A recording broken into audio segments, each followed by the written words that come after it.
what's to become of Beirut's forgotten castle. So I don't know if you guys know where the castle is. Does anyone know where the castle is? Just a show of hands.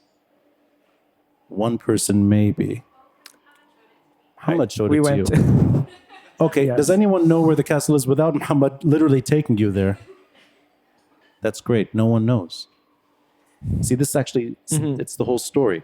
There's actually a subheading in the piece, divorced from its surroundings. Yes. Which I think says it all.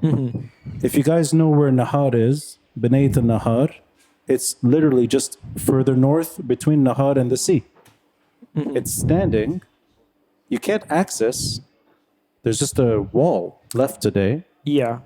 but you have to go find it. Kind of, yeah.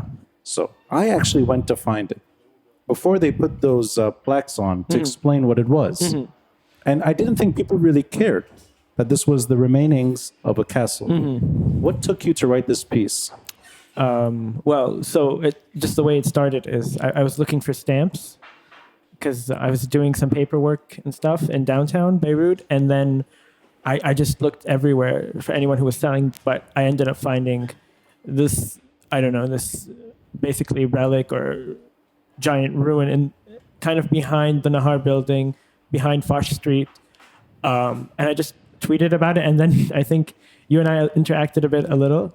And then I was like, I wonder. And I went on a deep dive and, okay, what is this castle? Oh, there's some nice photos about it. So from the Bonfils collection, it used to occupy a central, location on the sea. It basically dominated the landscape back in the day, but I hadn't heard of it from before. Actually, I was cleaning out my drive maybe a few months ago, and then I just happened to notice that, I do have a picture of the remains from like 2014. I just didn't know what it was. So you had taken a photo of the remains. I thought it was like some ruined Byzantine thing, and that's sort of part of the story. But so I went on a deep dive because, I mean, by then I had been like a month at Lorient Today, and, you always have to like find the next big story or something. And it got a lot of great reception on Twitter. So I was like, why not write something about it? And I knew about it also a little bit just by looking at all these maps of Beirut from the 1800s. So I did have an idea, but I had never I just assumed it was completely demolished and just gone. But what ended up happening was I kind of got in contact with one of the archaeologists who dug it up. He was part of a whole team. But actually, she was probably the first person to notice that there was something. Because in my story, I write, they were looking for Phoenician ruins, and they found Phoenician ruins a little bit close to where the castle is, but they also found all these medieval ruins. So you really you were interested on your own terms. You went to find it, and I'm the only person who engaged you online about it. Kind of. We're the only two people that care about this castle. Yeah. So I'm going to share these photos with the audience. Maybe I can pass them around. There's 3 photos. One of them is the castle in the late 1880s, so 140 years ago. Yeah. One of the photos, as well as what Muhammad does best, maps. I love your maps. Yeah. So it's an old map. It's a map from 1876. It's by this Danish guy, Lotvoid, Julius Lotvoid. It's called the Abd al-Hamid map because the Sultan of the Ottoman Empire, he commissioned it, and Julius Lotvoid made it. And basically, it was the map that was kind of used to... So there's this thing called the Garat Plan. One of the earliest plans, it was sort of to build a new port in Beirut because in the mid-1800s, they dug up the Suez Canal, and there was just more traffic. And the Beirut merchants here, they were like, why not we, try to get in on it? So they kind of commissioned a plan to expand the port. And this is sort of towards the end why the castle was demolished, because it was just standing in the middle of a very strategic location. So there's another photo as well of what it looks like right now. And it's just literally a wall that remains. A wall, but the base of the castle is perfectly preserved, according to the archaeologist Dr. Patricia Antaki. It's basically the Crusader base. And the castle, so it was built 3 different times. So the first time it was the Crusaders, second time it was the Mamluks. Well, and in between it got demolished. And then the third time the Ottomans, there was some Ottoman Basha named Jazar Basha. He demolished it and rebuilt something on top. But the base has always been there. It's always been Crusader. And actually, when they were digging it up in the mid 90s, so just for context, in the 90s, there was a whole downtown Beirut was entirely was an excavation site, and they excavated the souks, they excavated the surroundings, and there was something called the Byblos Cinema. It was kind of demolished, and then they started digging underneath, for archaeological purposes. Like I said earlier, for Phoenician ruins, what they ended up finding first was Roman and Byzantine columns. So I'll interrupt you there. Yeah. This Crusader castle goes back to the 12th century. Yes. Okay. Now, Lebanon has plenty of castles. Yes. You go to Tripoli in the north, stands out. Saida, you can access it. Yes. Byblos, Shbel, all those castles are easy to find. Why is Beirut in the state that it is right now? Is it simply a matter of urban planning under Ottoman rule that made it sort of part of the city rather than on the coast? Because it strikes me as odd that this otherwise impressive castle is completely detached from the sea. So it was on the coast. It was basically sticking out in between the mainland and the sea. And there was like a moat and like a place where the ships would park and stuff. But in 1890, they basically expanded the port. They reclaimed the land in front of the castle. They demolished the castle. They reclaimed all the land in front of it, and they basically built what we now call the old basin. There's I think 5 basins now at the port, kind of like incrementally from like 1890 until the 2000s. The port kept on expanding initially in downtown, where basically everything past Foch Street sort of is reclaimed land. Basically, I wish I had a map in front of me, but I can point to it. But everything between where the Zaha Hadid building is today in downtown, it used to be Khan Antoun Bey. Basically, from that point to the castle to at least the beginning of Jemaize, where the Kataib headquarters is, that was all reclaimed.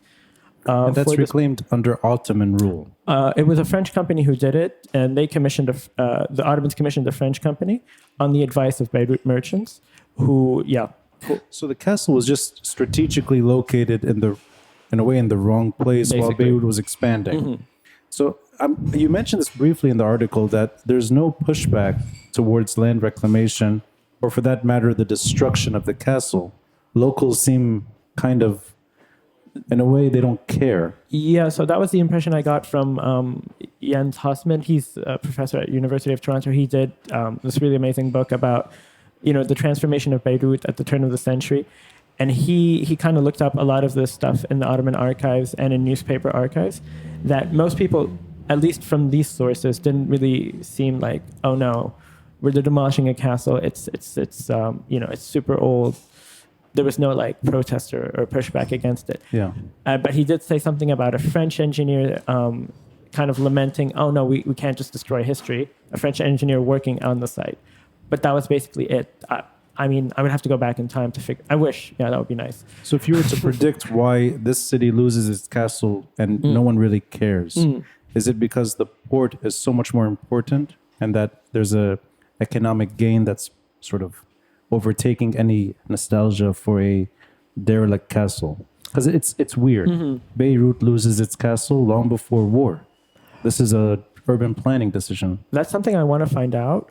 But at the same time, if a newspaper doesn't write about it, that doesn't always necessarily reflect the sentiment of the people. I would really like to dig it up if I have the chance again. But I would hope so. But yeah, at the time, Beirut kind of was undergoing a huge transformation. It had started way back in the mid 1800s, but it was kind of continuously growing from like 1840 until like there was a huge disruption in the First World War when there was a blockade on the city. And that, of course, led to the famine and stuff. But yeah, there was like constant growth. I wish I would know what the people... I would be upset. I don't know about everyone else back in the day, but that's something to dig up, definitely. When you go today, and that third photo that's being passed around, the more recent photo, What is it that you're looking at? That wall Yeah. with metals and weeds and sort of derelict condition. So what is that? The more you go down, the more you know more about the castle. The more you up, the more it gets kind of strange because there's so much layering. There's, like I said, Ottoman, modern '60s building, and part of the cliff where the castle stood on initially. Oh, the actual cliff is there. Yeah, you can see the limestone and stuff. Oh. So that's sort of what you see at the top. But as you go down, and I think there's a way you can go around. I guess you can sneak in, but it's open to the public anyway. So I wouldn't recommend that because you can fall easily in that. yeah, you need you need to wear hiking shoes and stuff. And Yeah. you need like to be with someone else, and it's So the reason I say that is I've done that. okay. Yeah, and I Okay. didn't have the right shoes on. There's a stairwell that you can easily just fall Yeah. into the basin of the castle. Yeah, so basically the part where it's more close to Foch Street, that's easier to get into. Yeah. The other side where it's more like there's like a mini highway and stuff, that's you need one, there's a lot of weeds. In the 90s, they just poured weed killer all over the place. That's how they were able to kind of dig up easily. But now if you want to go and look for it, it kind of sucks because like you're going to get your pants ruined, you're going to get your shoes ruined. But yeah, so there's two parts. There's like the part that's sort of sitting on what was the sea, that's next to Foch, and then in the back where Nahad is, that's the other part of the castle. There's the stair. That's where the staircase is. Yeah. It leads into the thing. That's much harder and trickier to get into. So I wouldn't recommend it, of course. Yeah. So in a way, the reason this castle is in its current state is obviously due to urban planning gone wrong, civil war, post-war sort of neglect. But is it fair to say that because this location was continuously demolished repeatedly long ago, up until Ottoman, sort of late Ottoman years, that in a way doesn't hold the same nostalgia? Because we look at Tripoli, we look at those other cities, we know what they look like. We don't have to think much about it. Beirut, no one in the audience knows where it is. Do you think it's just because it's too new? The most recent version is just new. It's not a castle the way we think of castles. Yeah, that's a hard question to answer. I wouldn't know. For us, I have that nostalgia. I like ever since I was a kid, like Robin Hood, King Arthur, and stuff. I like these things. I've been to all the castles in Lebanon. I'm sure other people have that same sentiment. But at the time when it was demolished, I didn't know what people, if they were nostalgic about it or not. I do know that a lot of European like archaeologists who were coming into Beirut in the 1800s, they did have this nostalgia for the Crusades. Not a nostalgia, but like a curiosity for them. And that's sort of why a lot of studies were published in the 1800s about the Crusaders' castles here and in Palestine and in Syria and stuff, and Lebanon. So the most interesting part of the article for me was knowing that 900 years ago, Salah ad-Din and is it Richard? Richard the Lionheart. Negotiating whether or not to tear it down. Basically, yeah. And Salah ad-Din gets his way. That if the Crusaders were to return, the first thing he would do is knock down that castle. Yeah. So I guess 900 years ago, that castle was at its prime. Probably, yeah. And also you have to think of it this way. After the Crusades and like in the mid-Mamluk period and almost towards the 1800s, sort of, Beirut kind of loses its central location as like a very important city. It kind of gets overtaken by Tripoli and Saida and Acre. So Kamen, I don't know. I feel like it was sort of in the back of everyone's mind. I'm guessing. Now, that castle where the port is today, extending all the way to Carentina. Yeah. The way I really got to know you was not through the castle, even though that's how we got to know each other online. Yeah. In person, you were writing extensively on Carentina. Yeah. And its use. Yes. Long before it was Carentina. It was the quarantine. Yeah. And I think that's the way Beirut works. You can talk about one thing, one location, and you can have so many stories attached. You wrote about a subject that I'm deeply interested in, and I've done my own episodes on it. I've written on it too. Late 1800s, early 1900s, Beirut is growing. A lot of regional refugees are finding their way to this city. And between World War I and World War II, there's an influx. Armenians are settling here. Greeks are coming from Egypt. And I didn't know this. European Jews were making their way to Beirut. This is something I didn't know until I read your piece. I highly recommend it. I'll actually name it here. How Jewish refugees fleeing the Nazis found shelter in Beirut. I think this is my favorite piece that you've written. So I'm going to share these 3 photos, and I'll explain them as we speak. Thank you. It's a different era altogether. Yeah, so it's the interwar period. Like you said, a lot of refugees are settling in the area.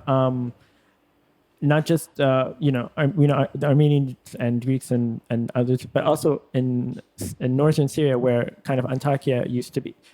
It used to be called the Republic of Antakya, and then it became the Hatay province, now part of Turkey. After the annexation, a lot of Greek Orthodox people and Armenians kind of also moved. This is 1938. So and then on top of that, there's all this persecution by the Nazis against the Jews in Europe, and a lot of them are fleeing. Of course, we all know the story of the SS St. Louis. It's a Jewish refugee ship that went initially to Cuba. They were refused entry. They tried to disembark in the United States, also refused entry, and then Canada, nothing. So they had to go back to Europe, and I think around a quarter of them died in the Holocaust. And this is at a moment where there's like a lot of refugee ships with Jewish people in them fleeing. A lot of them, they end up going to places like China and Indonesia and the Dominican Republic, because these are the few places that would accept them, at least in huge numbers. Other countries, like the UK, like the US, they just wouldn't let them in. And one of those ships, it was on its way to Shanghai. And so China in the 30s accepted something like 20,000 Jewish refugees, which is a lot more than most countries.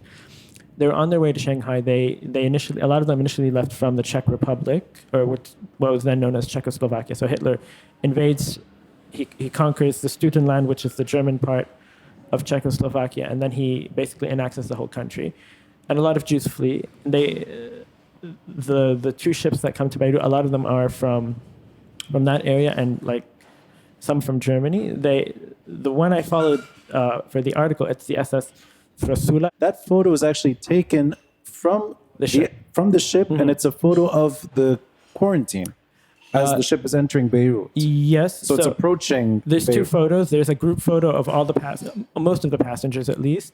Well, no, there's 650, and I doubt that's all of them in that one picture, but a significant portion of the passengers. And then there's another one from the ship of the port of Beirut, and you can kind of see the first basin that I talked about earlier. It's the one with the A-frame warehouses.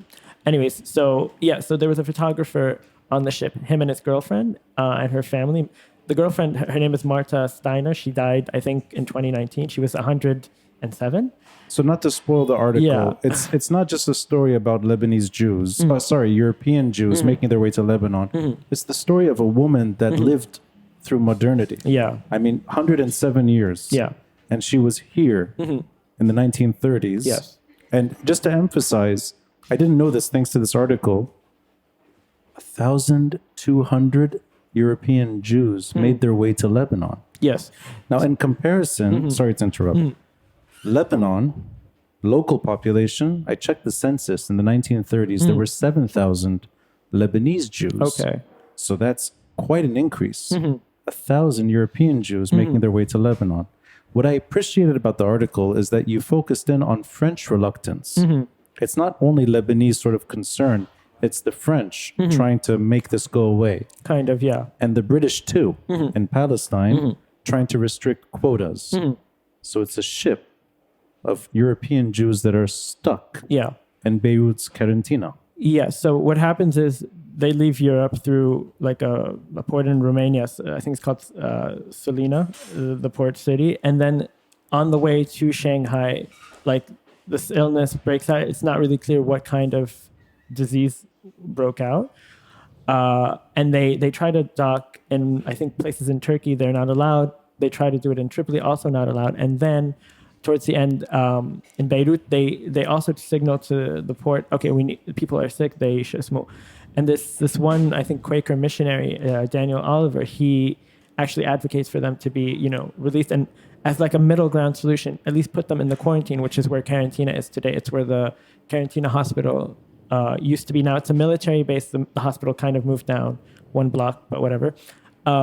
So as like a middle ground, at least on humanitarian grounds, let them dock in Beirut in the quarantine until we can find another solution. Another ship follows. I think it's called not the SS or it's in the article. I forget. Same situation. People are very ill. They need to be let in, so they're also let in. And I think the total becomes 1,250 refugees, and they're supported by, Muslims chip in to support them while they're here, Christians, and the Jewish Community Council. So the way it works is in Beirut, you know how we have like Dar al-Fatwa for the Sunnis and these institutions that sort of take care of the religious affairs. So in Lebanon, the Jewish Community Council kind of it was sort of represented the Jewish community here, and so they kind of take care of. A lot of people are chipping in. Mostly, it's like private donations from these groups. Yeah, And this is pre-World War II. a month before. Oh, right. Yeah. A month before. Yeah.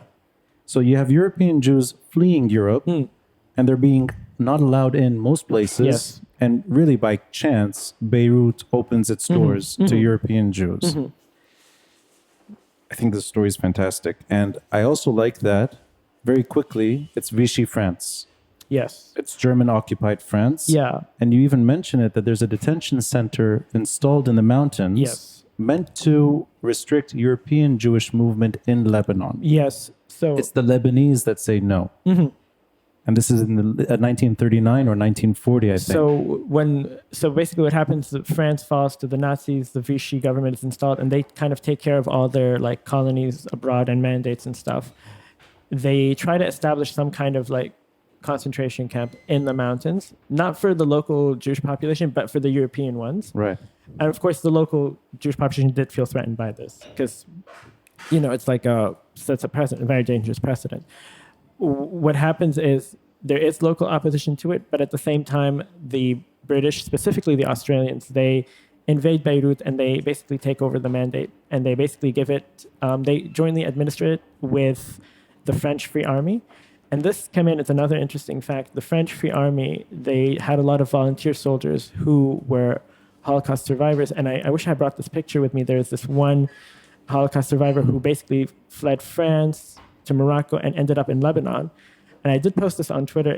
There's a picture of him next to the Manara in Beirut, where the old one, and the Manara in the background. And then there's another picture of him when he was in the French Free Army, walking down the old Zaytuna street. It wasn't a bay, with his like army buddies. So, yeah, it's a very niche period that most people, I guess, not that they haven't focused on it. It's just I'm glad that I discovered this randomly by just researching about Quarantina, and then this was out of that research. So it didn't go into the thesis because it wasn't really directly related. The thesis is just about rebuilding Quarantina after the blast, but it's a nice little tidbit.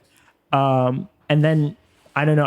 At the time I think this is when there was a boat leaving Tripoli that unfortunately sank. There's all these horrific stories about refugee ships not being allowed today, and unfortunately, So I kind of felt that there was like certain audience or a certain like time to reflect on what's going on, but in the past, yeah. So that's kind of how the story came about. And remind me, the fate of the ship is that it reaches Spain, or it ends up. The ship itself gets sank on like the western side of Spain. Western side of Spain. The Nazis, it actually left Beirut during World War II. It left Beirut empty because it was actually a cargo ship. It wasn't really a passenger ship, and it gets sunk by the Nazis on the like western side of Spain where Portugal is and stuff.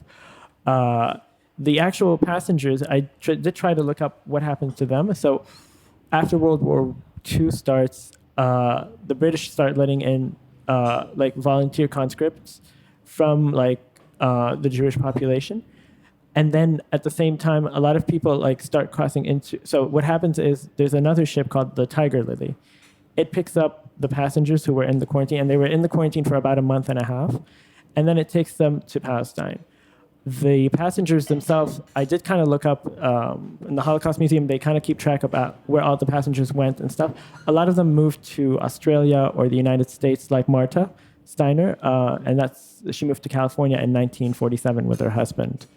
The guy who took the photographs, he joins the British Army, and yeah, that's basically all I have about him. But they're really great photographs that, because it's just so hard to find photographs about stuff you're writing, because, long form journalism, it just gets so boring when you're just reading and reading and reading. So to have to actually find these photos, it was just amazing because, not only was I writing about this for a whole month, but also to actually get a visual, thing from it. It was amazing. There's even a really intense moment in the piece where I think it's the ship captain kills another captain in the quarantine. Yeah. And the passengers feel lucky that they're going to get... Because this is going to get... Yeah. Yeah, that they're stuck in Beirut longer. Yeah. That they won't be kicked out. Because they were launching an investigation about what happened. So it was sort of a lucky break for them because for a while it was just really unknown. And there was one visitor who was working for the Palestine Post. He goes to visit them in the quarantine. They're not allowed outside. It's sort of like not a studio prison, but kind of like, how in COVID-19 we couldn't leave our homes and stuff. They were really sick and they kind of had to be quarantined. But at some point it was like, okay, they're better now. What happens?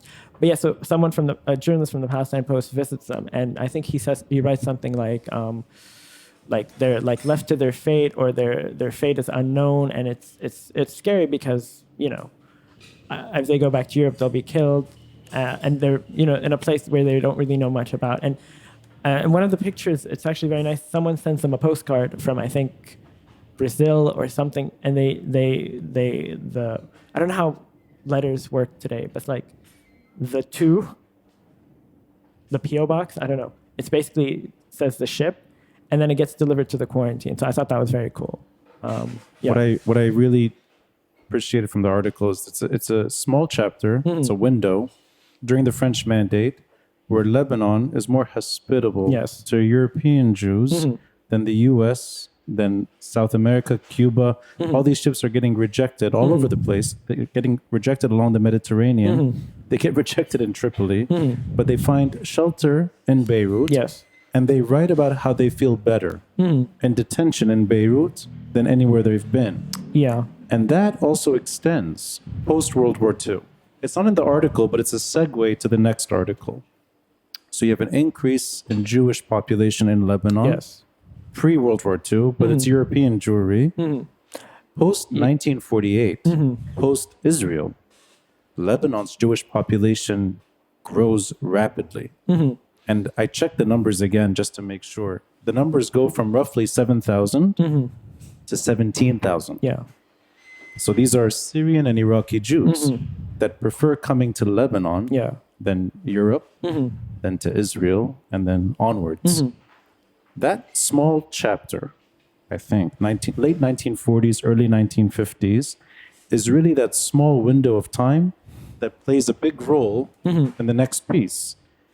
Mohamad El Chamaa, because he's a talented writer, he wrote an extensive piece, and it ended up in the sports. Let me get the name right. It's not in L'Orient Le Jour. It's in the Routledge Handbook. Yeah. This is the Routledge Handbook of Sport in the Middle East. It's a chapter. It's really a case study on one Lebanese Jew whose name is David Saad. Yes. Now, I don't know why this stuff happens.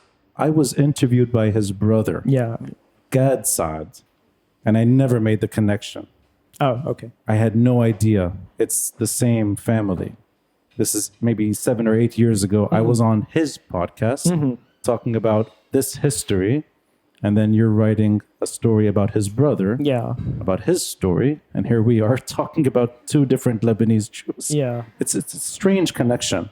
I'm going to share all these photos at once because I think it wouldn't make sense otherwise. It's a collection of photos from a very obscure niche sport, judo, in Lebanon in the 1970s, Olympics competition, and one guy named David Saad. I'll just put them in one go. the piece is not really meant to celebrate this history. On the contrary, it's meant, I think, to reflect Yeah. on many And things. shine a light on David, who's a very talented athlete. Yeah. Yeah. So this piece, I was as Lebanese as anyone. The story of David Saad, Lebanon's last Jewish Olympian. It's a story that begins in 1976. So it's 1 year into the Civil War, where there's a Lebanese Jew abroad competing on Lebanon's behalf. Yes. So let me start there. We can go back afterwards. We'll go back in time. But that moment, was it odd back then for Lebanese in the diaspora to do this?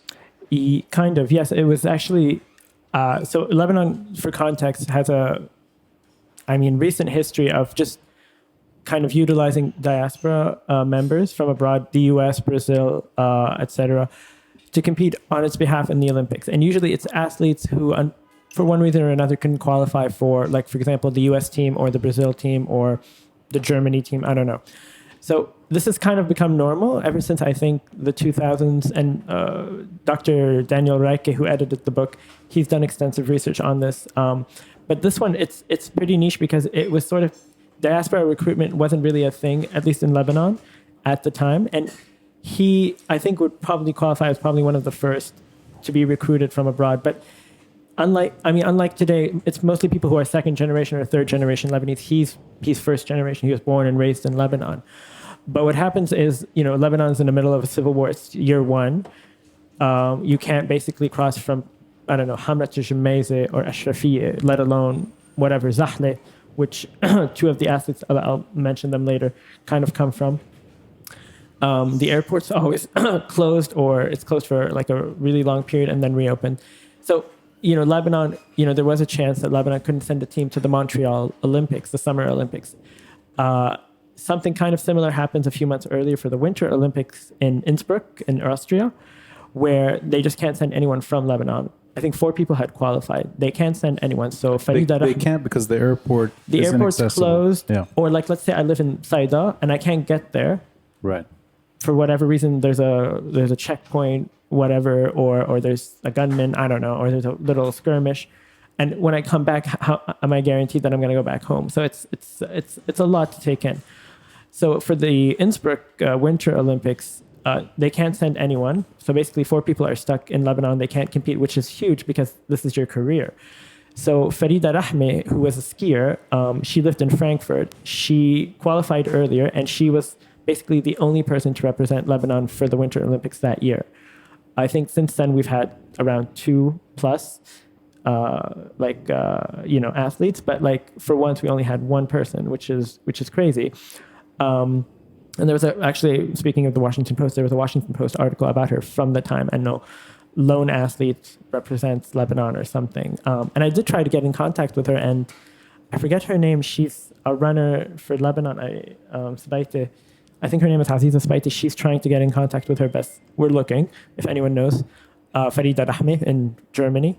But yeah, so that sort of the same predicament kind of arises for the Summer Olympics in Montreal, and this is back when the Olympics, winter and summer, would be hosted in the same year. Now they're 2 years apart. But, so just for context, so it's the first year Lebanon is participating during the Civil War.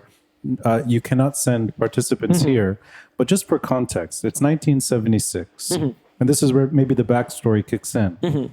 David Saad is not sort of easily representing Lebanon. He's in a way kind of reluctantly representing Lebanon. So let's build up to his experiences here and why he leaves. Yeah, so he left, I think, about 2 years earlier.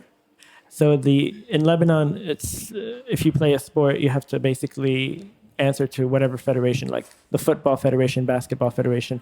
For him, it was the judo federation, and he was heavily discriminated against by the judo federation for being Jewish.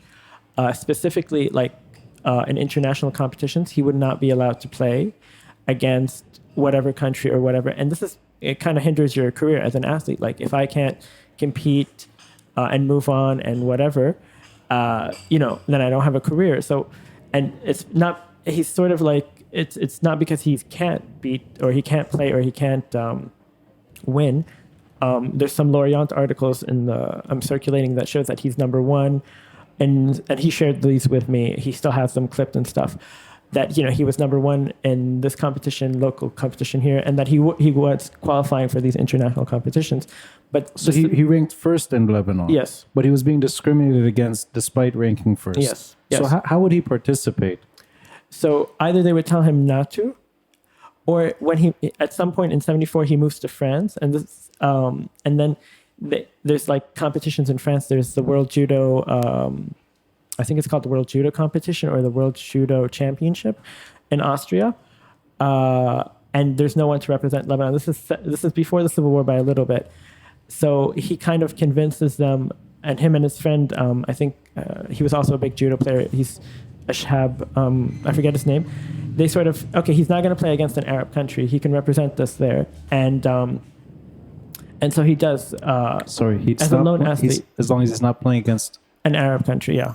So the restriction was which countries he could compete against as a Lebanese participant. So that's how it started. Like they wouldn't let him compete because in basically how it goes is you compete regionally with countries in your like circuit, and then you compete like with Japan or whatever. But that it usually starts there. But yeah, they just wouldn't let him because and he told me it probably had something to do with. They don't want to exacerbate tensions with whatever country or something. Like if a Jewish person beats this person from this Arab country, this will cause whatever trouble for Lebanon or something. But this is discrimination point blank. And this kind of goes back to what we were saying earlier. So yes, there's an increase in the Jewish population after 48 in Lebanon. A lot of them don't get the passport. They end up leaving, I think, in 58. But relatively speaking, there wasn't that much discrimination against Jews between 48 and 67. After 67, there's like a lot of discrimination, and like Jewish people are targeted. Like David's father, who's I think still alive, Albert, he used to own a business in downtown. His store was targeted by like people who want bribes, like protection money kind of thing, racketeering. David was constantly pulled over by police because his ID, so on the old IDs, right? Yeah, it basically says your religion. So Sunni, Maronite, Shia. And so in Lebanon, it says Israelite. So just to make it even worse than that, the old, not just IDs, I think every document post-independence, they inherited the wrong terminology from the French Mandate. Yes. So it's Israelite in French, translated in Arabic, Israeli. Yes. Rather than Musawi. Musawi was the original version, meaning follower of Moses. So you have this, imagine, David Saad, Israeli. Yeah, and what David told me is that it would be the same cops, and they would know, but they would do it anyway because they can just get away with it, and that's so it's just a mistranslation. Yeah. It's the wrong translation from French Israelite, which is not Israeli. No. It's Hebrew, Israelite. Yes, but also there is a bit of bigotry in that too, because if it's the same cops constantly doing it and they know who you are and they know you live wherever and it's happened before, it does show us a bit, like not a bit, a lot of bigotry. So he leaves Lebanon in that right before the Civil War, I think 1974. Yes. He goes to France. The war begins. 1976, the Olympics are happening. How does he make that decision to represent Lebanon? So basically, there's no one in Lebanon. It's really hard to get people to fly out. Like I said, it's just it's a lot of logistical issues. So they start reaching out to people in the diaspora. So, and I kind of did look this up. One of them is Aaliya, who was in Montreal. He is also a judo player. They reach out to him to represent them. There's Imad, and I think his brother's name was Basil Fadul in Buffalo. They were, I think, wrestlers or boxers. I forget. They were in Buffalo at the time. They also reached out to them. They're from Dahle. They were there a year before, but then they had to go to college and stuff, and they just happened to be there. And the Olympic Committee kind of knew about them, and the Olympic Committee also kind of knew about David being through the Judo Federation and stuff. Being in Montreal. So they kind of like get all these people who are living abroad just to represent Lebanon, because I think the cutoff, or because in the Olympics, there's a certain like deadline where you have to register athletes. Lebanon missed that deadline. but they were given an extension anyway, and that's sort of where they had to improvise a little bit. And for David, it's to reach the Olympics and stuff, to be taken. So basically, having the opportunity taken away from you in the beginning, and at some point he kind of was kicked out of the Judo Federation for being Jewish in '74. To have that taken away from you and then to have it offered to you, it was sort of like, it was a good opportunity to advance as an athlete. So after getting kicked out, leaving the country, he represents Lebanon. He saves their ass, basically. He saves their ass. Yeah. So he's deciding to represent Lebanon, even though this country treated him unfairly. Yes. And he says that in the piece, but that he's still going to do it because he feels Lebanese. Yes. And also, just to advance, spoiler, he does also qualify he becomes Canadian and he does qualify for the Canadian team. But as an athlete, like the Olympics, it's just, it's the Oscars basically of sports. So it was really an opportunity he couldn't pass. And, it kind of, the discrimination doesn't end there. Like even when they're in the dormitories and stuff, the head of the delegation kind of like isolates him and tries to shun him and stuff. So it's really fucked up that, hey, he's doing you a favor, but at the same time we're still going to treat him like a second-class citizen, which is just it's horrible. So yeah, That's a very strange question to ask you. What made you find him? So because this is not somebody we ever talk about. No, you made extensive effort to find kind that. of. Yeah, what took you to that story? Lean, who's my cousin, she saw Saad on another podcast, and he mentioned his brother. So at the time I was like, oh, I have to find this person. And I think this was 2017, so 3 plus 6 years ago. So I just looked everywhere, and he didn't have Facebook or Insta or Twitter or whatever. The only thing I could find is like a YouTube channel of him talking of David talking about because he has a PhD in computer science, and he was talking about something very technical. And I think I commented on the video. I was like, hey, can I interview you, please, for something I'm writing? And he replied, I think within an hour on the comment box. Wow. So that's kind of how it happened. And so the initial interview was for a class I was doing with Daniel Reike. I think this class is called Politics of Sport. I wrote a paper about it. And then 2 years later, he was like, why not turn that into a chapter? And then I had a second interview with him, which was more extensive and stuff. And sorry, this was a remote interview? Yeah, he's in California now. So, and he hasn't been back since. So it's a very particular story about the last time Lebanese Jews were representing Lebanon on a bigger stage. I had no idea this happened. And then after being interviewed by his brother, it's funny that it's just, I would never have known. I just saw the last name, Saad. Saad is so common. It's very generic, yeah. So generic. I assume, no, it's just, it's his brother. What ends up happening is he does get the Canadian passport. He tries out for the judo team. He starts from the beginning because it's all about rankings. In Lebanon, you have the rankings and stuff. In Canada, you have to start from scratch. He goes all the way up, and then he kind of qualifies for the Canadian team for 1980, and it's in Moscow. But the US and the UK and Europe and Canada, they decide to boycott the Moscow Olympics because the USSR had invaded Afghanistan earlier that year. And what ends up happening is kind of politics sort of destroys athletic. The Canadians are then boycotting. So he can't go to the Olympics, which really sucks. Oh, wow. This was so he sort of his second chance, and it's a very interesting story about a person qualifying for two different teams from two different countries, making it both times. Yeah, and this is back. So I think in '84 they lifted some kind of rule that professional athletes can participate, but before that it was all amateurs, basically. Not amateurs, but not someone not LeBron James, basically. But so it's a very interesting point in history. And then they also kind of established rules about if you're from a country and you participate, how much time do you have to wait? And I think for David it was 2 years or one cycle or something. So he was very lucky, but also unlucky in that sense that just politics gets in the way. But what ends up happening is he kind of retires. He does his PhD. He gets into tennis, which is great. But yeah, I mean, when I spoke to him, for the extensive interview, he I didn't feel like coming back to Lebanon after the way he was treated, and I wouldn't blame him. Like, and I don't think I wouldn't say it's very safe. I would feel very insecure myself had I been in that situation, like to come back to Lebanon for some, a country that doesn't give you back that much in return.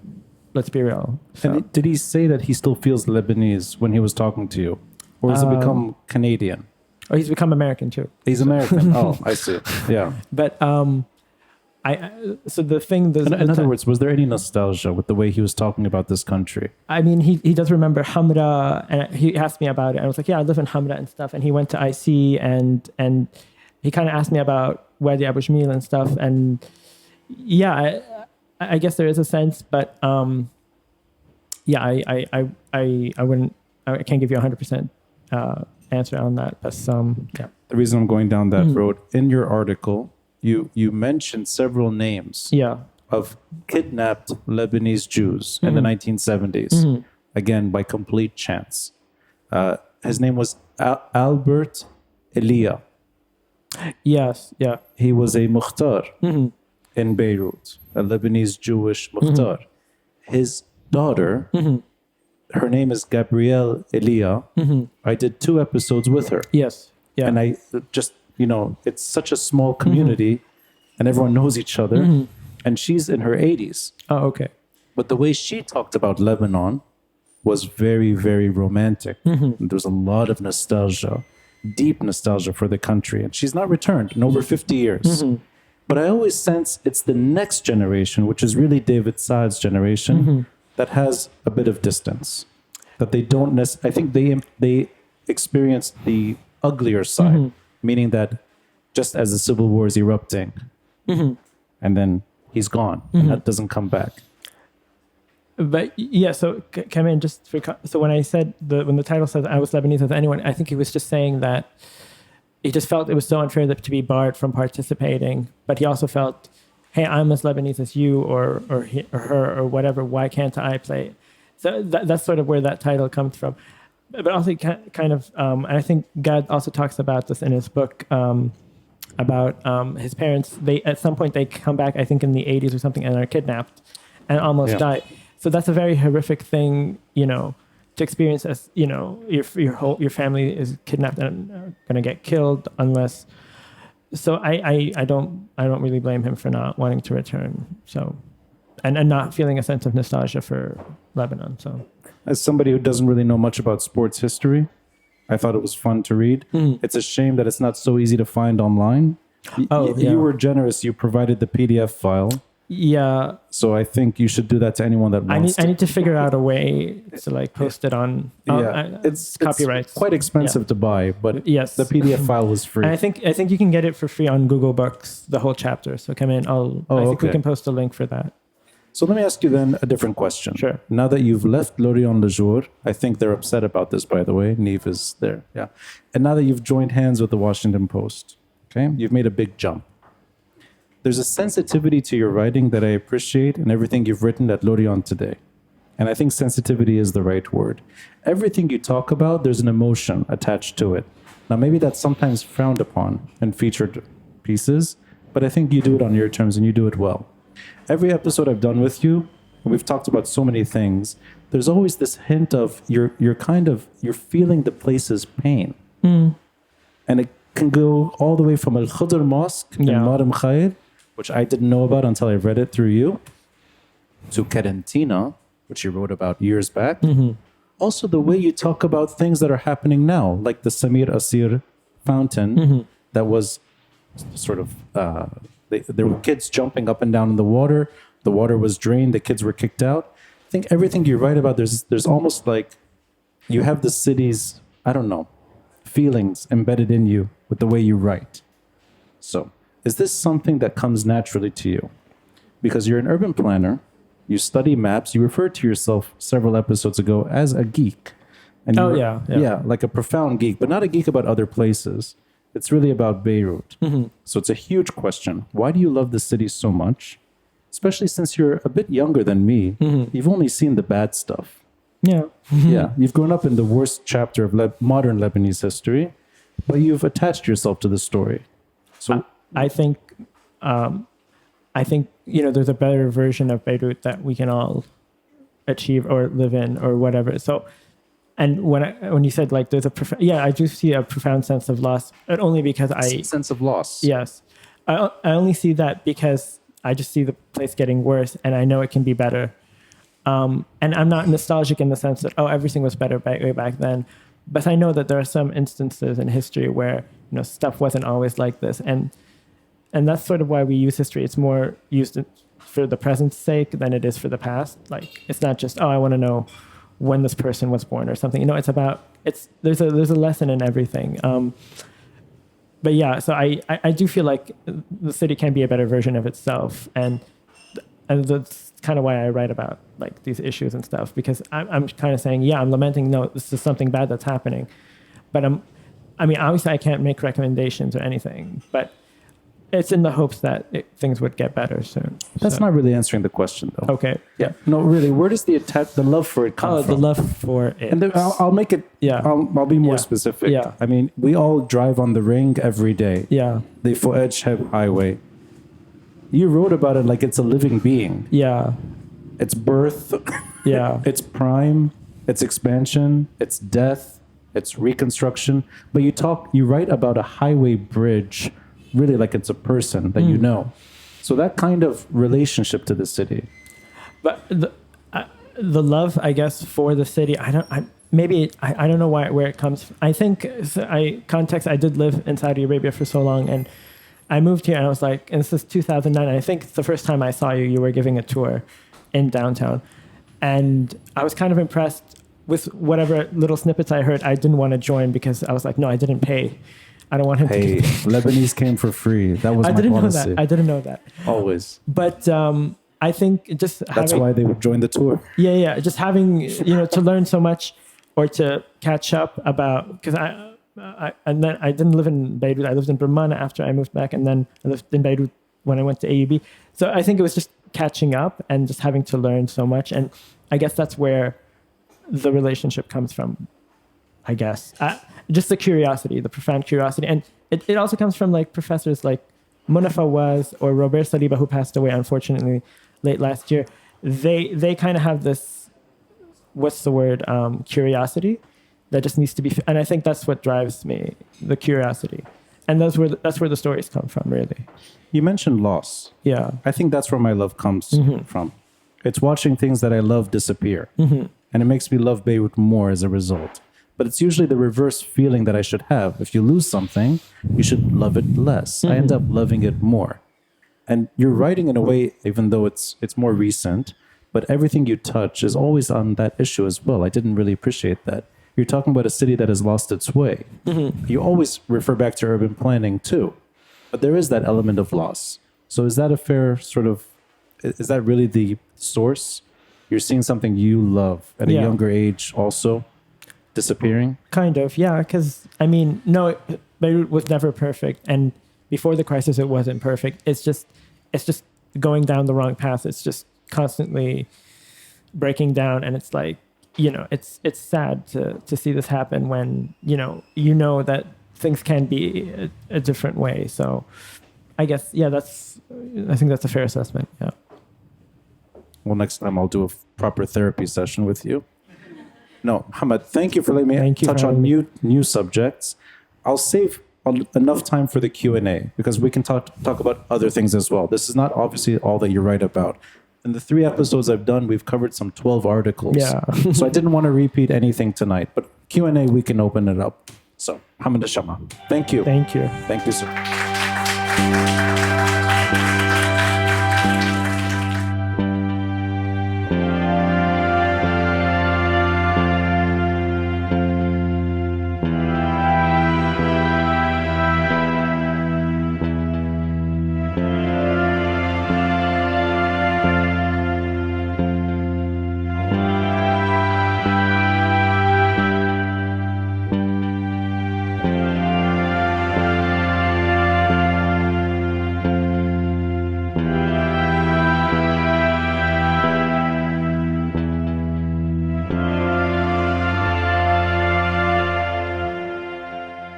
So guys, I saved extra time for the Q&A to talk about everything we didn't talk about. I know this episode was particular and that we only talked about 3 articles this gentleman has written.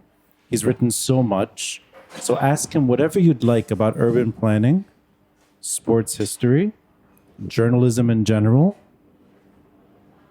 and what it's like to be in his shoes joining the Washington Post. Sorry to put you on the spot. No, it's okay. It's a big deal.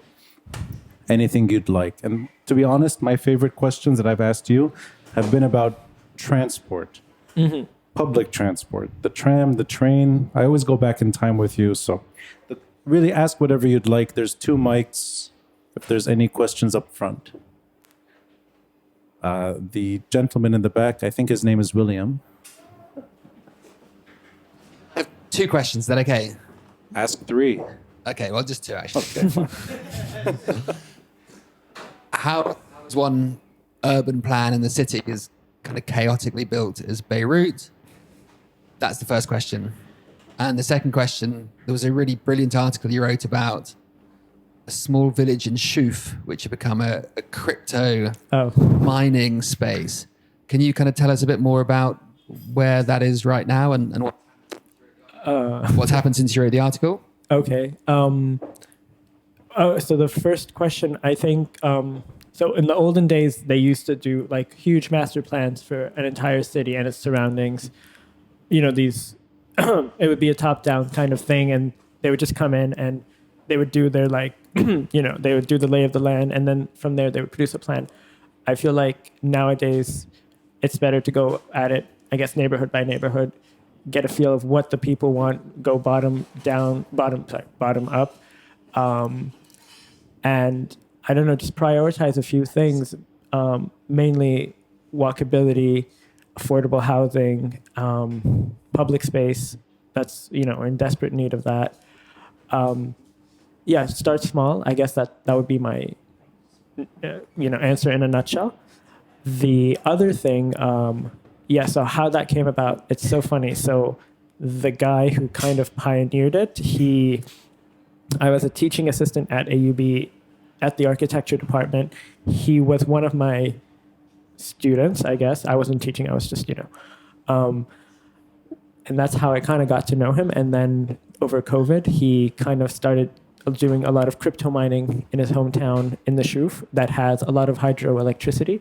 So they didn't have to worry about about backup generators or fuel prices or whatever. And, at the time, it was 2020, the crisis was in its, early stages. And it was just a way to make extra cash on the side. And then his neighbors, a lot of them are family members or family friends or whatever. They kind of started asking him to install for them or to get them hooked on crypto. And for a long time, that was some really nice chunk change. So part 2, we kind of looked at, this is literally, I think, maybe a month before the FTX thing and just the whole crypto crisis. I don't know what to call it. CNBC asked me to kind of go back and see what it was like, and it was more or less the same. I think Ahmed, who I interviewed, was getting ready to leave, go to the UK. I did kind of ask him because there was one of these coins that kind of crashed. He did, I think, lose a little bit of money on it. This was before FTX and stuff. But since then, it kind of deserves a part 2. But I guess if I were to do that again, just to see the lay of the land today after, I guess I would have to go more regional because there's a little thing going on in Syria too, and a little thing going on in Iran, because in Iran there's a lot of electricity. Syria, not so much, but that's worth, a second piece on, just to see what, because it's been kind of devastating to a lot of crypto bros since everything kind of went to, I hope that answers your question. Is Patrick Assad still here? Patrick, I know you have questions. That's why you're here. I think you already wrote them on your phone, right? Yes. So let's get the mic to Patrick.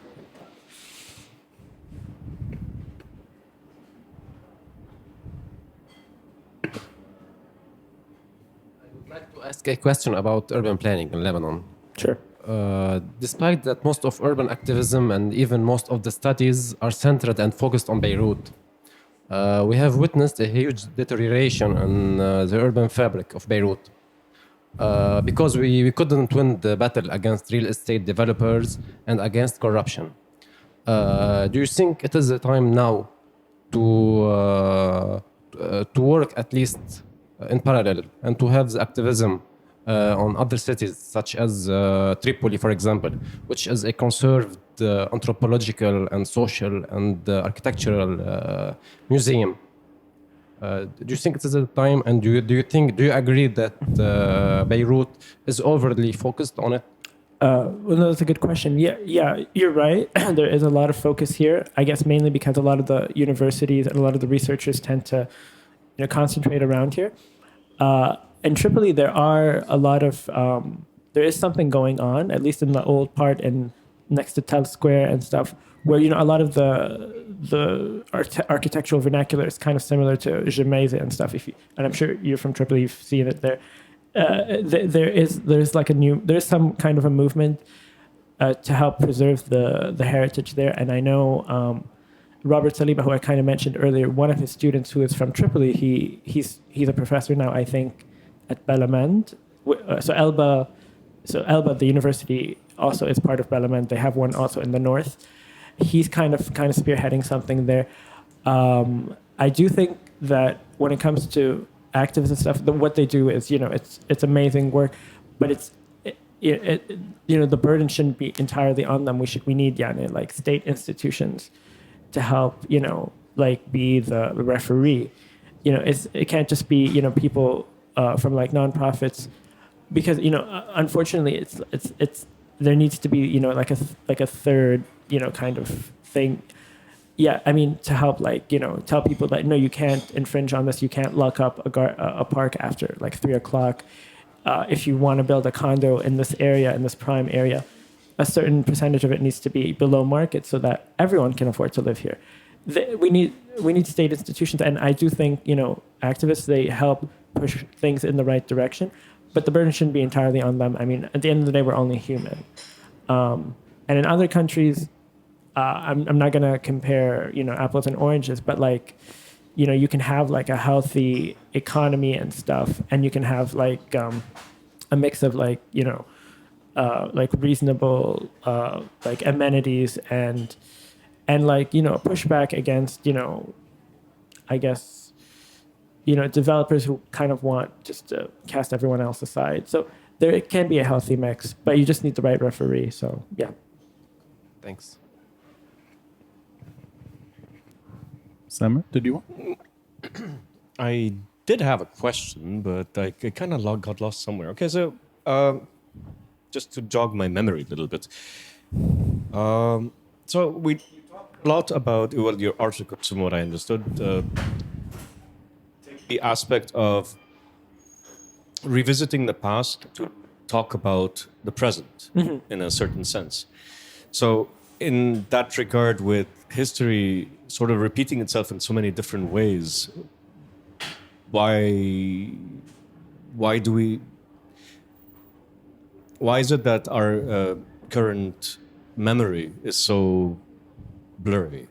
I don't know if I got the question across. No, I mean, it's a good question. I guess it's just maybe because we're constantly hounded with information nowadays.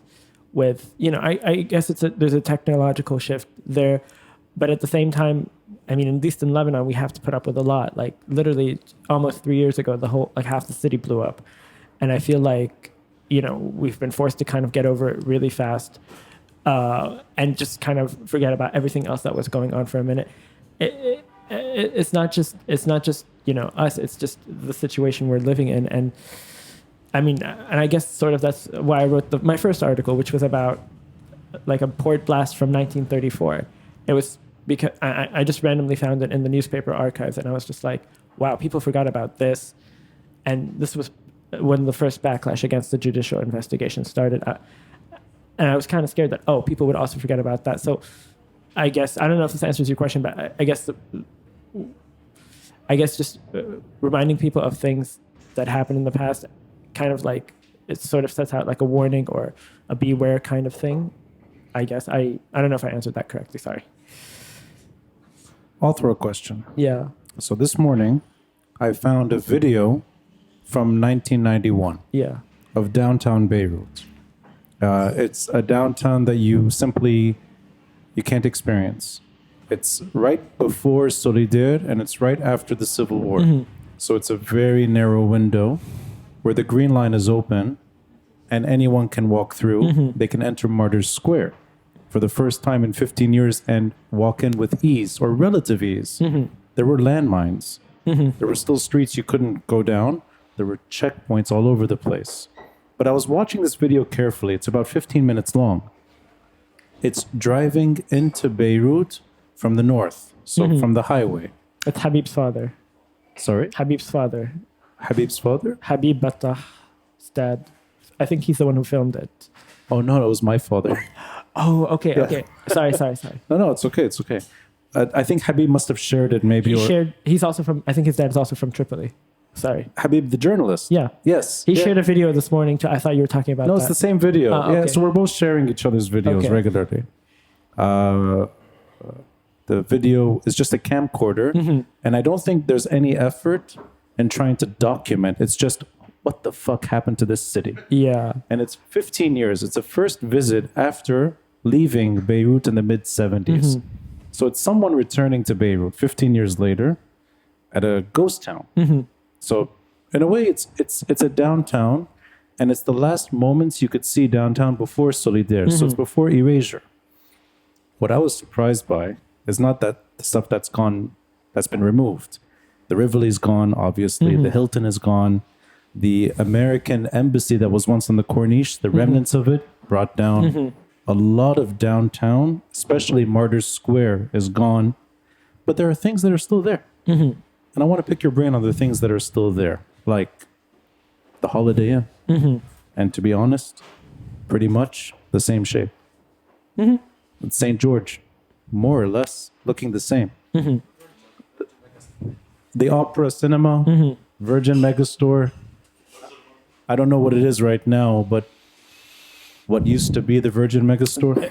I know there's at the bottom where there's storefronts, there's a visa processing center. The Visa Processing Center. At the Virgin. You know, it's funny. I don't know. We're going to refer to that building later in history. The Virgin Megastore. And somebody said Burj Al Mur. Yeah. That's still there. And there are some other remnants lingering. The Martyrs Square statue. It's there. I was wondering how you feel about these sites that have lasted, but are pretty much left in the same condition. I used to worship these sites. Worship, meaning every tour, I'd look at those sites, and for me, it was almost like paying tribute to what was going to eventually be brought down. 20-some years later, I'm in my 40s, I no longer care about these sites. If you knock down the Holiday Inn tomorrow, couldn't give a shit. Sorry to say that. And for that matter, forget the Holiday Inn. Any of those sites that are still lingering, Burj Al Mur, if it falls backwards, I don't care. The St. George can reopen tomorrow. It can reopen. I wouldn't care. It could be knocked down too. I've lost a certain relationship I had to the Civil War era and the relics that survived. And I honestly don't really care anymore if Martyrs Square is a parking lot or not. I have some detachment to the Civil War era. You're a bit younger, but you have that kind of relationship to the city. And I know by talking to you privately as well, you obsess about these things too. Do you have that kind of detachment today, that you're kind of moving on? I mean, it's hard to move on. Like, for example, the Holiday Inn, like I told you last time, like I have this walk that I do in the morning from Hamra and I pass by it to Jemaise and then Ashrafi, and I pass by it every day, and it's just hard to miss it and just hard to not to think about it. Like, not just what could have been or the hotel, but like, you know, it is a site of urban trauma, but what could have been after the Civil War. I mean, I know there's a property dispute between the three owners over the Holiday Inn. I think it's the same situation with the Murd Tower. Those are more technicalities, but what to do with it, I think no, we haven't less to do with the Yeah. politics behind the structures. more to do with you and your relationship to these structures. Because I think this goes Yeah. back to what Samer was hinting at, is that it becomes blurry to the point you kind of lose your sense. And you lose, I think, your feelings too on the way. Do you have any kind of... I not yet. Not yet. Not yet. I don't know why, but I do think there are sites of possibilities there. It would take a lot of political will and stuff, but I do think, like I said, it's just hard to miss them. Like, if they were demolished and stuff, that would be, that wouldn't be great at all, because, these sites, they bear witness to something that's just, something terrible. Yes, but like, it's also like a lesson that we can learn from. But if you, so I'm going to push as much as I can with you and put you on the spot here. I'm beginning to understand why Lebanese don't care. Why? Post-Civil War, I can imagine many people knock it down. Okay. We talked a bit about urban planning with Patrick earlier. Yeah. I can feel the psychology behind it, that it no longer means something. Get rid of it. But we I'm haven't not- asked the wider public what to do with it. I don't think there's been anything like that. I know in downtown, I think not saying that this is a good thing. It could be actually the worst ending to a building. But I could, if I were just to throw a poll, I don't think most Lebanese would care if the Holiday Inn came down tomorrow.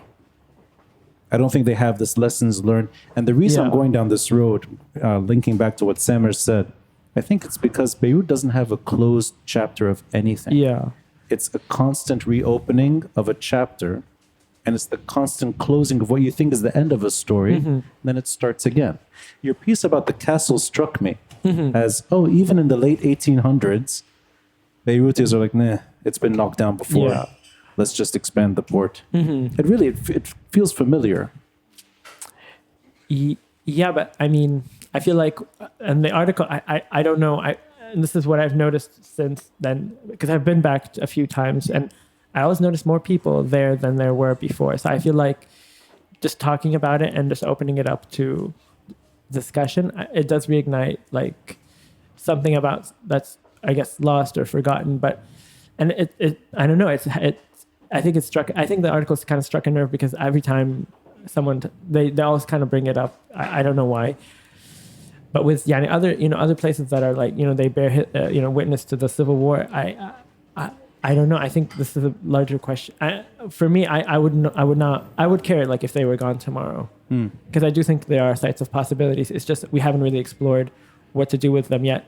Aside from like, okay, should we turn them to condos or a hotel? This is a big discussion over the Holiday Inn. Is it more expensive to demolish it and rebuild it from scratch? Blah blah blah. But what does the wider public think? What do the people living around? Because there's so many people who live around in Climont, so next to it, and they basically wake up and see it. I don't know. It's I guess just open. It's a wide open question. So What also struck me about this video is that it's pointed towards the green line from the highway. So you're looking at the skyline of Beirut. The port is on your right. Today, you look on both sides. It's a war zone. So that also struck me, that this is 32 years later. Beirut looks pretty much the same. Slightly few newer buildings that are now destroyed, but those bigger structures are still in the background, and the port itself is destroyed. So I had this kind of, this is all, urban planning becomes more theory than practice. And that's maybe a follow-up question to you, since you did a master's in this subject. yeah. Do you ever feel like what you studied and what you worked hard on, a master's degree at AUB is not easy. And your master's degree is difficult in itself, your dissertation, and you pulled it off while doing a full-time job as well on the side. Anything that you learned from those years at AUB, do you think you'll ever be able to implement them? Other than a boutique intersection here at the end of Gemesi that's turning into some piazza? That wasn't mine. That was another team at the Urban Lab. But I do feel like, I mean, these kind of lessons, you can't just learn them anywhere. I think, AB, provides such a great space for this. I do hope what I made in like my recommendations for my thesis was just because there are so many vacant plots in Karantina that were once Tanak, which is basically like a makeshift house. They were erased during the Civil War, and then there's just vacant. It was my hope that, or my recommendations that what would be built there in the future like, of course, it would kind of encompass the population there, as in like they would have a part in it, and they would be able to afford to live in it at the same time. Me working in it in the short run, I don't know. It's difficult. But I do think these are lessons for life, and the things you can share, like in a Lorient article or in a WAPO article. So I don't know if that answers the question. So I'm trying to probe further, Okay. but you're not letting me. You've got walls in front of you, which I actually like. Okay. Samer, please. All right. So, sorry. So let me see if I can phrase my question properly. Well, I do have a question for you, Ronnie. Shit. Why is it that you have lost your fervor for, the memory of Beirut? But I do remember a road trip to downtown from ACS school we shared. My first time in downtown after the Civil War, and like I was in awe even with all the destruction. My problem with Beirut is, one, the lack of green spaces, the shifting from one neighborhood to another, where one neighborhood is so poor, the other neighborhood, like just across the street, where it's just so affluent, like the wealth disparity there is just crazy. I'm trying to get to the question. So, what's missing? Why can't we just, we know we need green spaces, but at the same time, we are such a car culture. We're such a, all right, so let's tear down these old buildings, even if there are ruins there, our history, we're so fond of our history and our culture, but we also destroy it at the same time. What's missing here? Well, a bunch of things, but about being so car dependent, it's just we don't have any other way to get around. Like we talked about this earlier, like when we went from Mar Mikhail to MTV in Edma, I think, or Naash, like we were basically trapped. We can't, if we take a bus, we'll be on the other side of the highway and we'll get killed trying to cross it. We obviously just the reason why we have so cars is just because there are no alternatives. There's a bus system that's kind of less than perfect, but we need trains, light rail, all kinds of transit options, and that will and obviously wider sidewalks. This morning I was walking and there was a car parked in the middle of the sidewalk, and I was just like, it took one car just to ruin my little walk. From I forget, I was getting up in Ushit to go back home or something. But yeah, it's for that, but like, and just the disparity between certain neighborhoods and stuff. This is part of like a wider discussion about state institutions not prioritizing like the public or what's best for the public. They're kind of prioritizing what's best for investment and stuff, and we can talk about that. You can have a good investment strategy and stuff, but not one that's solely based on real estate and just destroying whatever is there, building something on top, and in the hopes that someone will buy from abroad. It's a huge conundrum that I guess there are people to help solve it. It's just, I guess we're kind of held hostage by this political class that just, it won't let the actual experts do their job. Or if there are experts, they'll just trump anything that they recommend. We all saw how they dealt with the financial, and they're still dealing with the financial crisis. Yesterday there was the whole international arrest warrant and whatever. Hamad answers like a talented reporter. And I think you're good at it. I'll answer in a much less eloquent, more raw way, if it's okay. So Samer and I went to the same school in the early 90s. We both know the same Beirut. And I think it goes back to this story of loss. I think. It's what attracted you to do urban planning and to write about Beirut. It's what attracted me as well. But I think when you've experienced too much of it, the organism itself dies. And what you're left with is not something you really love anymore. And I'll say it in a way that makes more sense regarding Beirut. Forget 15 years that I spent when you met me in 2009 as a teenager, and you wanted to approach me on the streets. 13 or 14, yeah. Okay, 2013? No, 2009. 2009, you were 13, sorry. Yeah, ish. Okay, so you're an adolescent. Yeah. You see this sort of guy walking around telling stories. I spent 15 years doing that. And I'll just say from my own lens, I go back to what I worshipped. What I really loved was holding on to these few markers in the city that I still believed would serve that role that you hinted at earlier, which is a lessons learned. I still thought one day the egg will serve a purpose beyond just being what it is. Not October 17 stuff, not that anomaly. I still thought that there would be something that we could look at and say that's the end. Maybe over time, it's when you're dealing with loss on a huge scale, and then you see everything you loved in Beirut disappear architecturally, and you see the city itself deteriorate. I mean, parking on the sidewalk, I take it for granted now. I don't think of it as something that's odd. And of course, can't ignore it. The port blast, I think, and the inability to do anything about it, and the swallowing that this is just part of our fate. I think it can maybe it's permanent. There's no going back from that. So maybe now when I look at the Holiday Inn and I look at the silos, I kind of see the same thing. They're stuck in time, and that's how it is. It's not that you lose, it's not falling out of love with Beirut. On the contrary, when I read your articles, I remember exactly what I love about Beirut, but I don't see it anymore. I think about it, I feel it, but I don't see it. Late at night, I wouldn't recommend anyone doing this. I wander into the train station in Mar Khayel.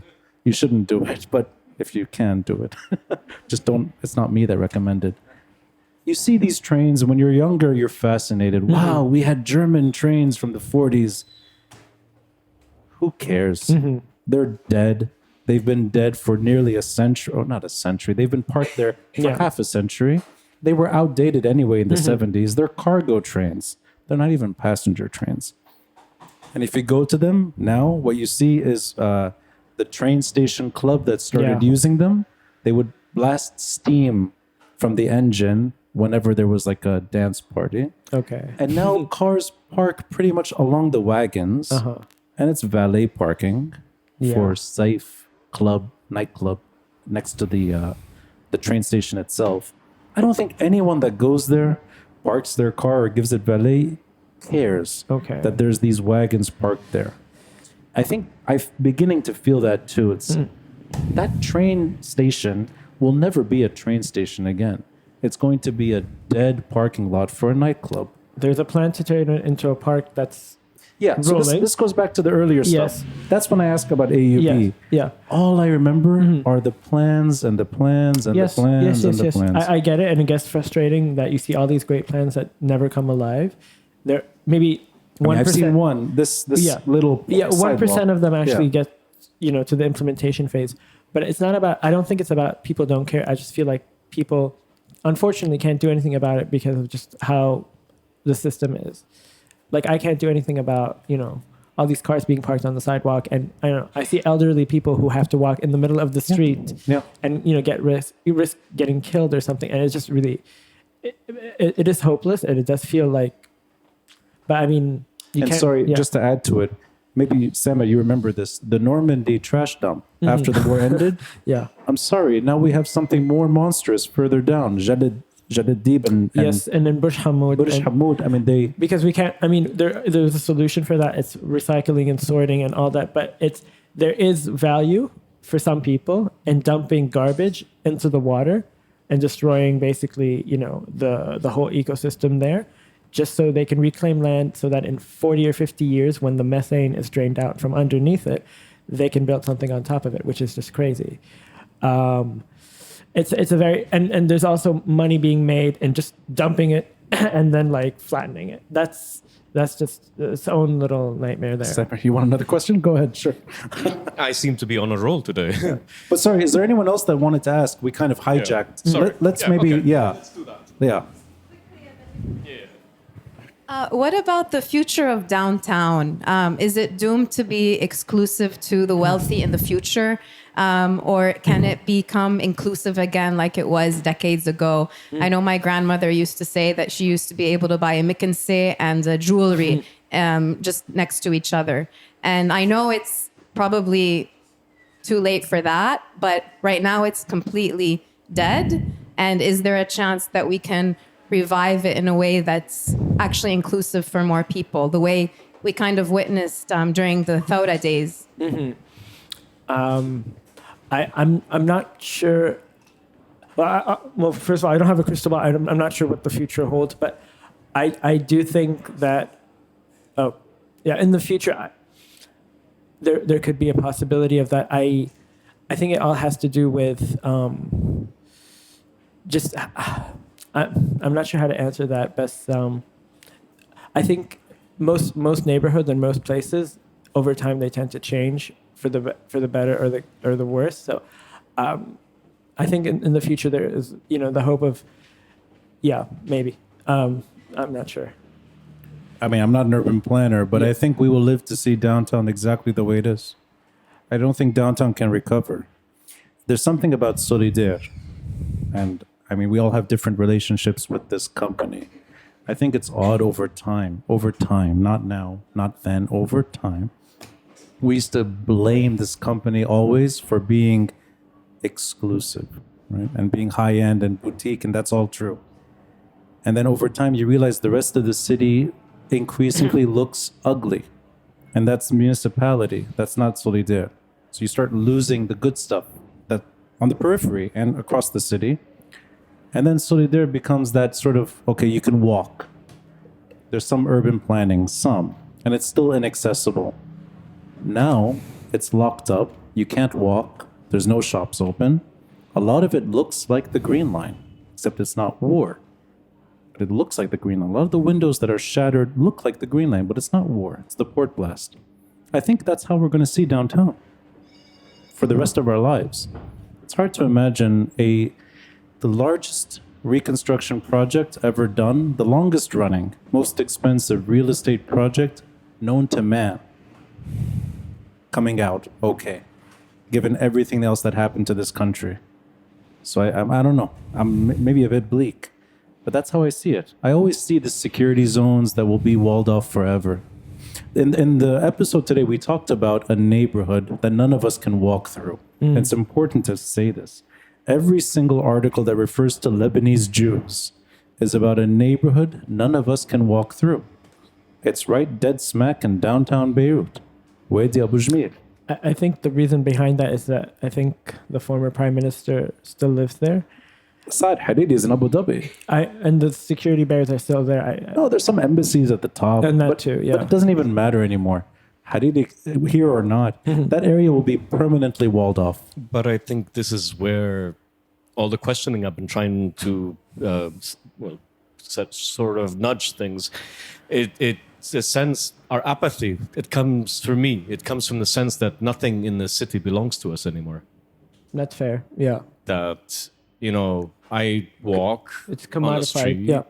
There's the car on the parking lot, on the sidewalk. Now I have this thing, I always keep saying to myself that one day I'm just going to start treating the cars like the sidewalk and just walk all over them. It's like I've had enough. I used to have this thing where if a car is parked on the sidewalk, I would write something very Zine can tell you what I would write. But I mean, I kind of gave up on that too. Because I'm like, it's... But I don't blame this person either. Maybe he or she was late to work or something and they just couldn't park anywhere and they have to come from outside the city. And maybe, I like right now, I don't walk anywhere. I work from home. But for the very few of us who can walk to where they work, I mean, that is a privilege in itself. But let me throw the question back to Zaina. You mentioned was it your mother or grandmother? Your grandmother, who could buy the Mckinsey from downtown. Yeah. And she also saw the Civil War, I'm guessing, destroy downtown. We grew up in Crusader. What do you think? How can you sort of project into the future? What do you imagine happening to downtown? I know there's a lot of politics involved, and there are so many different elements that we are powerless against, for sure. But I do feel that, I don't know, we reclaimed some territory in October 2019, November 2019, during the Independence Day March. November 2019 was amazing. And downtown became vibrant again with people from all walks of life, from different backgrounds, religions, geographies across Lebanon. That was beautiful. And it doesn't need to be that we go down to the stores. Like maybe the stores are going to be there and they're going to be the expensive stores. But what about us like reclaiming the space around it? You know, could we do something there? Art and poetry and music. That can be for free. And this kind of speaks to a larger problem that we're seeing, not just in Beirut or Lebanon, but all over the world, just the disappearance of third spaces, like libraries, like parks, like just places, you know, not work, not home, and not a cafe where you, not Aaliya's, which is a great place, but like places where you can just go, there's a sense of community and you don't necessarily have to pay for anything. It's part of a larger problem. I agree, and I think we need to have that conversation too. But it's also come in, like kind of like why are parks closed after 3:00 just when kids are coming out of school? I don't know why there's this huge fear of the public, or if someone from a less fortunate background comes to play with your kids, I don't know why that's a problem. I think in the U.S. Public parks, I think it's, and you can tell me more about this. Like people from all walks of life, you know, go to the park and yeah, you have like a few weirdos here and there, but like for the most part, it's safe to go, you know, and to keep it open. You can tell me more. The closest experience I had in recent memory in talking about this is Zaina Saab, what she mentioned earlier, the seeing a building's last breath completely by chance, the Grand Theater in downtown, watching that building reverberate when people were protesting outside and going into the Grand Theater in itself was amazing. And it's kind of like, okay, that's the last glimpse of the earlier generation, what they experienced, albeit destroyed. And I think we'll never get the chance to go into that building again. But there's like a window, I think, October 17, I agree. It opened it up very briefly, and then it shut down. And the thing about, I guess, the October 17 and the air, it's just that it's just people, you know, you didn't have to pay to be there, you know? And there were no cars in the way trying to kill you or whatever. I think that speaks to... No, even more. AUV was giving courses in the egg. Actually, I watched professors talking in the egg. So there was a nice moment there. Yeah. But I don't know. I think there's an acceptance too that these buildings are just going to stay like this. Anyway, there was another question in the back. I just wanted to add something about what you were saying about public spaces. So I was telling you that my NGO made a garden in Marmited. And at the beginning, I was like, oh, I'm not going to let the municipality close this space. And I really had like that point of view, like, okay, it's the state closing these areas for people, and we're going to try to keep it open as much as possible. And then when we first, you know, launched it and the community came and they joined us for, you know, a nice breakfast in the new garden, they were like, oh, you have to close this area. I'm like, why? Like, I mean, it's for you guys. It's public space for you to enjoy. You know, you can come bring your kids. Are like, no, foreigners will come and sit in this park, or, you know, unfortunately, like less fortunate people will come and like ruin this space for you. So I think it's not just, I'm still trying to understand, you know, what happened there or what it is in our maybe culture or in our community or we're used to maybe that is driving this narrative. But I don't think it's just, you know, the municipality and the state that's closing off these spaces anymore. Yeah, no, you're right. There is this fear of the other that kind of prevails, not just people from, you know, I've seen cases where like, you know, in Quarantina where like, you know, this group of Lebanese people who also live in Quarantina, if we keep this open, their kids are going to come and they're going to mix. And I don't know if this is part of a larger legacy of the Civil War and just, you know, like a lack of trust between people. But I think a good way to to bridge that gap or to, you know, what's the word?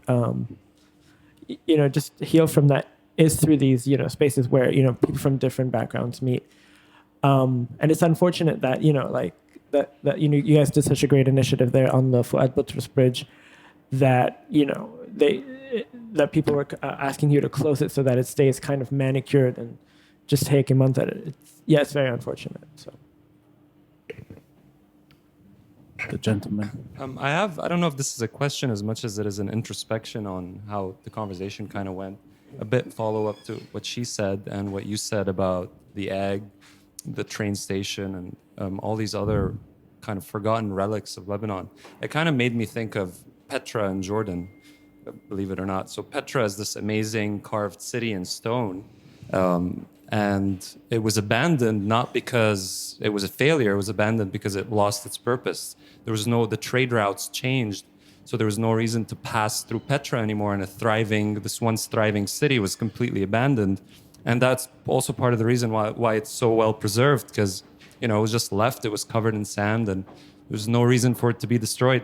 And I can't help but kind of get that feeling about Beirut in Lebanon, is that it's this once great city that almost lost its purpose, and we have all these relics that have lost their purpose.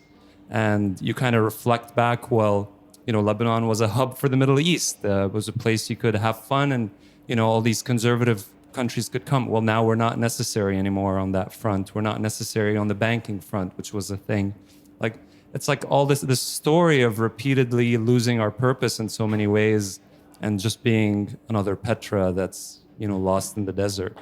And I wanted to know what you think about that. If you think it's a good metaphor for what's going on. I think it's a fantastic metaphor. I think it's spot on. I'd highly recommend you get to know Nadim Shhati if you don't know him.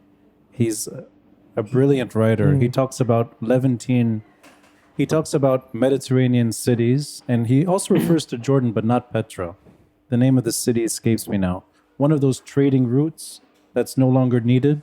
You can fly. You don't need to go through Jordan. The kind of, you lose your purpose over time.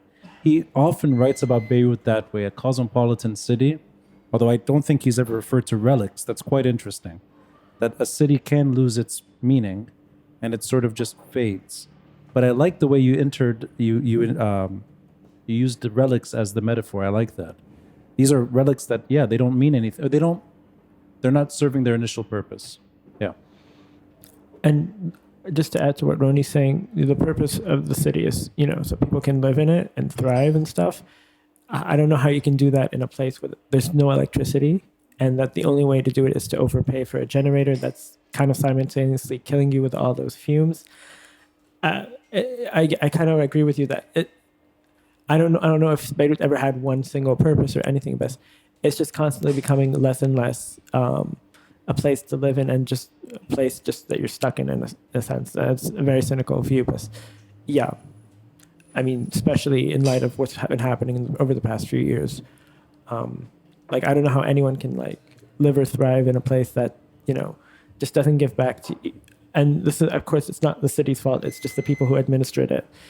That's the biggest blunder right there. So, yeah. Sorry, you manage a park in Marmite? Is that?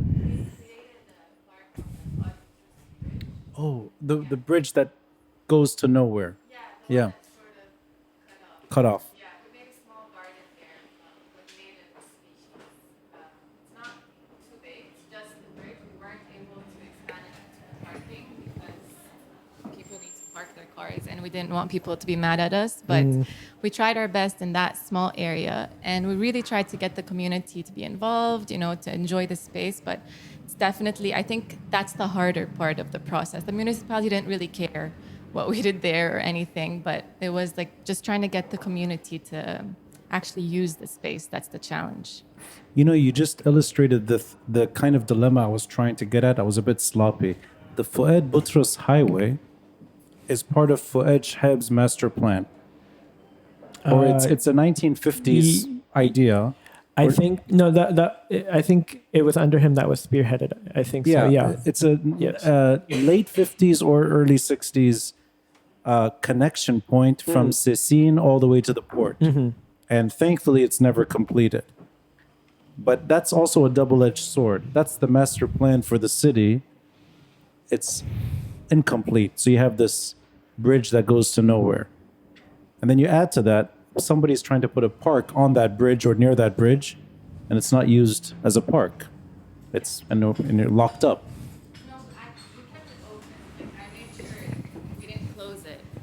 Like we were really asked to close it by the community. Like when literally everyone who visited us on the bridge, when we were creating it, they asked us to close it, but we insisted not to, and we just asked Natur, who works at the building next to the bridge, to just keep an eye on it, to be like the guardian of the garden. But it's a challenge, and I mean, recently a person started sleeping in this garden, also because it's a public space. I mean, it's his right technically, so that has also become like a challenge for me with the community. But hopefully, I mean, I know a lot of people who have actually enjoyed it and sat in it to get like a breath of fresh air, but it's definitely a challenge, and definitely one that I didn't expect, because when I think of a garden, I go like, oh wow, like a nice space to sit in, but it's a challenge.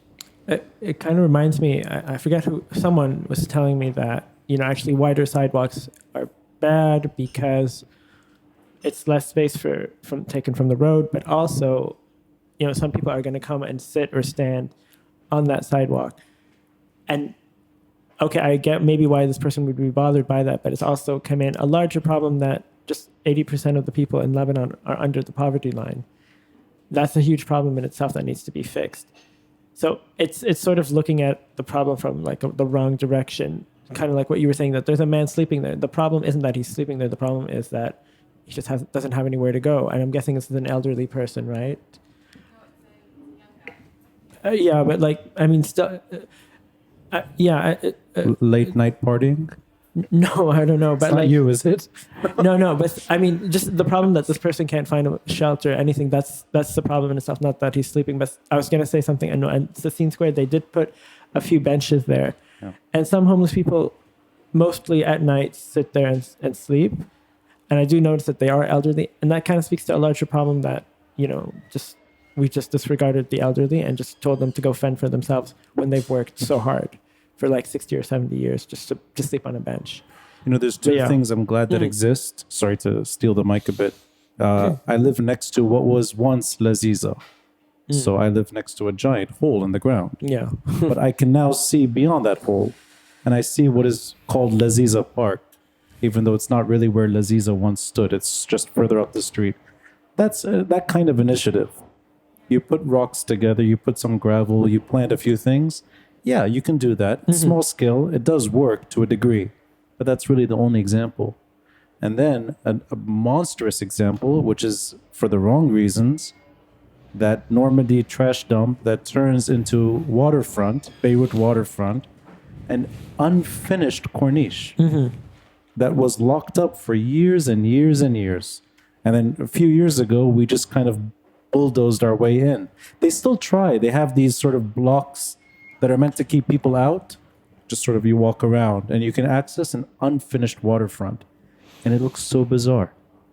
If you ever look at even the designs are not finished. That railing is not finished. It's the wrong paint color. It's the wrong tiling. Everything is not done. That's now become our extended corniche. So it feels like a constant failing. But it's not the fault of anyone that's pursuing this. And this goes back to something. You can be a very skilled urban planner in Beirut. Actually, I think the region's most talented urban planners all came out of AUB. Yeah. And look at Beirut. There's a big divergence there from what you can do to the city and what you can study about it. And I always felt that just gets worse over time, doesn't get better. I mean, again, it goes back to just the right people aren't being let into the door. It's just, and if they are, they're always trumped by whoever the boss is. So we have time for maybe one more question. Samer, was there anyone else that wanted to ask? No, let's let the lady in the back ask a question, actually. I do have control of the microphone, you know. Sorry, I'm taking your Make it a question. joint question. Thanks very much. So it struck me, Mohamad, I don't know you, but it struck me as I was listening. You're an urban planner. You said you're a map geek. Clearly, you're also a historian, and you love history.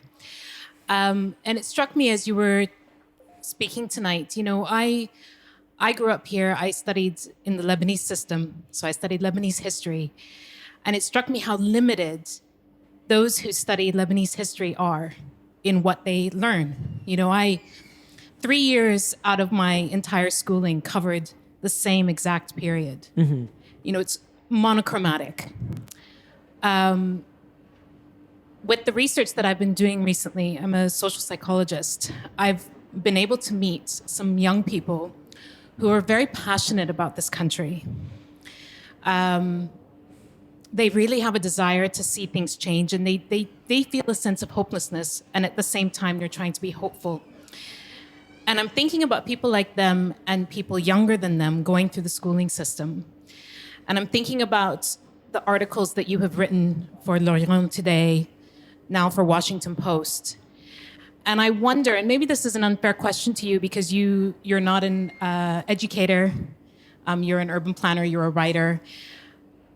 But if you were, I'm asking you hypothetically, how do you think we can give these young people a knowledge of history of Lebanon that is beyond those few years and a limited angle on those few years?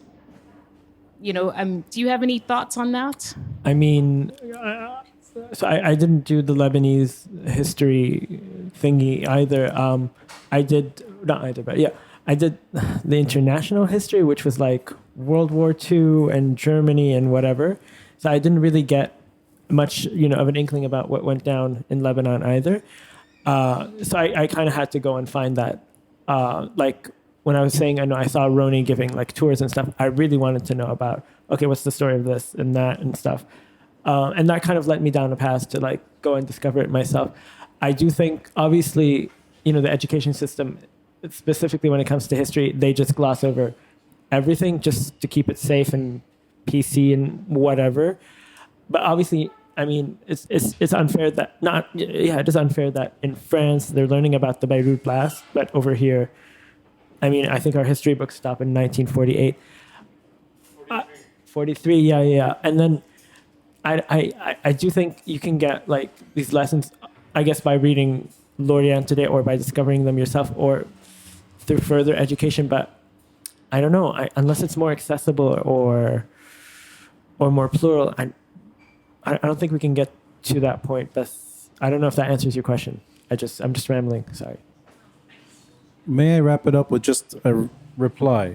Since I know you, we've met each other before. Is it accurate to say that we don't know our history after independence? I remember taking courses, not just in school and university later, that bring us right up to the present. And there's ways to do it. Even at AUB. I took 2 courses on modern Lebanese politics and history. At school as well, we took post-Civil War history, although taught to a degree. Maybe not the full story, but you get enough. And actually, you can now pretty much buy literature on it, locally published. You can watch documentaries about it, locally published. I don't know if this argument always adds up. I think a lot of us know enough of our history. And this is where my question comes to the question. Is it less to do with knowing about our history and more to do with we're not able to shape our future? And that's maybe where the story is. It's less about the past. I think we can come to some common understanding. Yeah. If I may interject. Well, I think William wanted to interject, right? Give him the mic, please. All right. Yes. Yeah. Be easy on me, William. Well, I think it goes back to, and this is probably something that encompasses everything that's been spoken about. There's never been any reconciliation in this country.